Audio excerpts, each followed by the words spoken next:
duk irin yadda kake da karfin hali wajen da'awa da faɗakarwa da wa'azi kana buƙatar mataimaka a fagen da'awa, kana buƙatar mataimaka a fagen yatsa musulunci, mataimaka cikin masu mulki, mataimaka cikin mawadata, mataimaka cikin zunzurutun matasa 'yan gabadai ɗin addini, mataimaka cikin maza, mataimaka cikin mata, mataimaka cikin ɗaliban ilimi, mataimaka cikin hafizai, dan haɗa ƙarfi da ƙarfi ake dan a isar da musulunci inda bai je ba, a kaifi inda bai kai ba, kuma kowa yana da haƙƙi ne ba da gudunmawa a kai.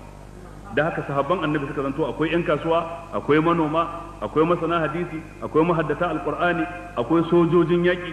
Waɗansu sun yi fice a wajen yaƙi irin su Khalid bin Walid, bai yi fice wajen haddan qur'ani ko hadisi ba.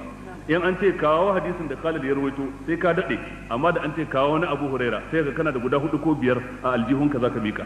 Kaga wannan yayi fice a can, wannan yayi fice a nan, bisa ga ka'idar qul kullun ya'malu ala shakilatihi farabbukum a'lamu biman huwa ahda sabila.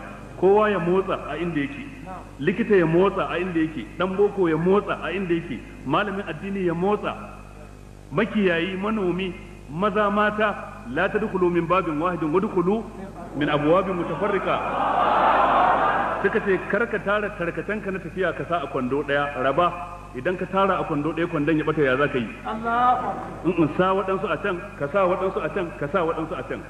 Zaka shiga cikin taro, kar ka sanya kudinka a aljihun bangaren dama kadai, raba. Waɗansu a aljihun gaba, waɗansu a aljihun dama, waɗansu a hagu, waɗansu a cikin antakwarya. Idan an yanke na nan yana nan.